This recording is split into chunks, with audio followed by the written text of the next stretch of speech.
ලස්සන කවියක් පාසල් ප්‍රේමය ගැන ලියවිච්ච මිගාර මංගලසිංහගේ හරි අපූර්ව කවියක් ගන්න මේ කවියේ තියෙන්නේ චාරුණී කියලා තමයි ලියලා තියෙන්නේ. එයා චාරුණී කියලා කෙල්ලෙකුට ආදරය කරනවා. හැබැයි පොඩි ප්‍රශ්නයක් තියෙනවා මේ ආදරේ පටන් ගන්නේ හෝඩියේ පන්තියේ ඉඳලා. ඉස්සර මතකයි නේද? එකේ දෙකේ ඉන්නකොට මොකද? කොල්ලෙක් තමයි යාළුවා. අතින් අල්ලගෙන টয়ලට් එකට යන්නේ කොල්ලෙක් එක්ක. 8-9 යනකොට පෙනෙන්න බෑනේ. අම්මා අර කොල්ල මගේ දිහා බලන එහෙමද? ආයෙ උසස් පෙළට යනකොට ආයෙ වාඩි වෙන්නේ කොල්ල නෝට්ස් ටිකක් ලියලා දෙනවා. ඒ තමයි හැටි. ඒකට ඔන්න මෙයාත් හෝඩියේ පන්තියේ ඉඳලා තමයි ආදරය කරන්නේ.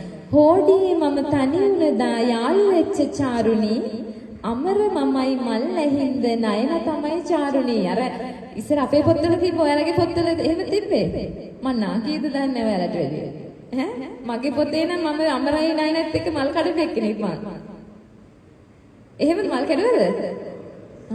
හරි. එහෙනම් ඔයාලා අනිවාර්යෙන් වලස් මාමයි වලස් නැන්දයි බලලා තියෙනනේ. ඒකේ රන් වෙන්නේ ගෙදර නේද?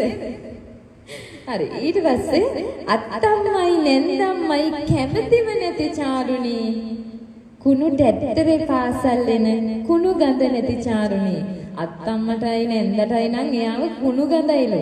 හැබැයි කුණු ටැට්ටරේ ආවත් මට මගේ යාළු චාරුණී නම් කුණු ගඳ නෑ කියලා කියනවා. පුංචි ළමයි එහෙමයි හරි ආදරේ.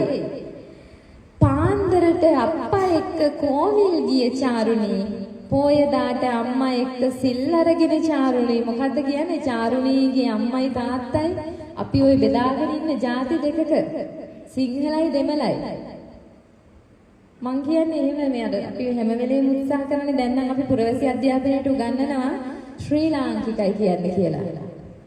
අපි විතරයි මෙහෙම බෙදිලා ඉන්නේ. මගේ පුතාගේ පන්තියේ ඉන්නේ මේ යාළුවා ජොසු මම ගියපුවාම පුතාව ගන්න මට කලින් ඇවිල්ලා මාව තුරුළු කරගන්නවා.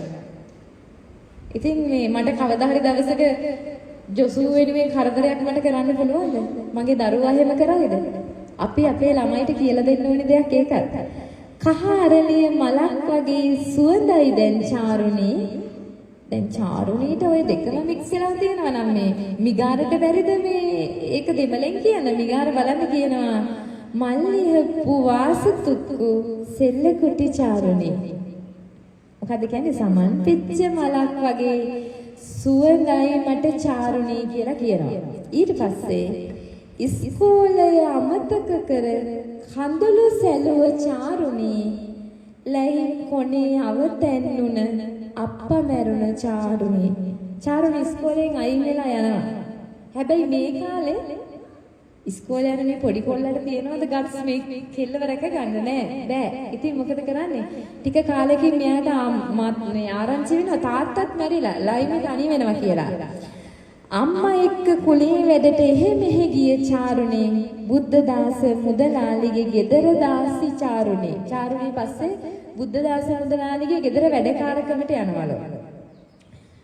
දැන් ලොකු ප්‍රශ්නයක්. ලොකු වෙනකොට මතක් වෙනවනේ පරණ පුංචි කාලේ තිබ්බ ක්‍රෂ් නේද? ඊට පස්සේ දැන් නම් ගිහිල්ලා මූණු පොතේ හොයලා බලනවා. මොනවද වෙලා තියෙන්නේ බැඳලාද එහෙම කියලා හොයලා බලනවා. මෙයා මොකද කොහොමද හොයලා තියෙන්නේ බලන්න. ඇයි වයසක ශිවා එක්ක දීග ගියේ චාරුණී?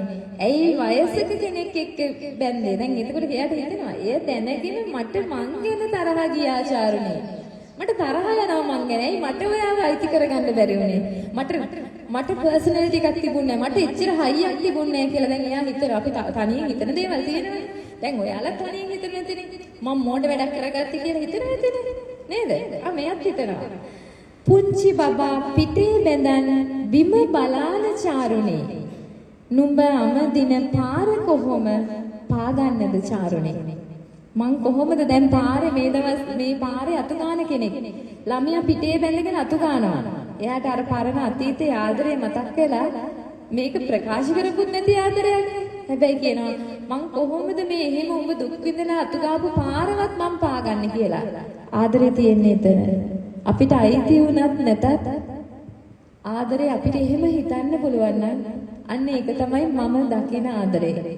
ආදරේ කියන්නේ බෝසත්කමක් විදියට තමයි මම දකින්නේ. ඉතින් අපි ලස්සන පරණ කාලේ මතක් වෙන ගීතයක් ගත්තේ විනාඩි 3ක් දෙනවා. ඒ කාලෙට ගිහිල්ලා ආයෙ එන්න ඕනේ. මොකද මං මෝහණය කරලා ඒක ගෙන්න ගන්න දන්නේ නැහැ.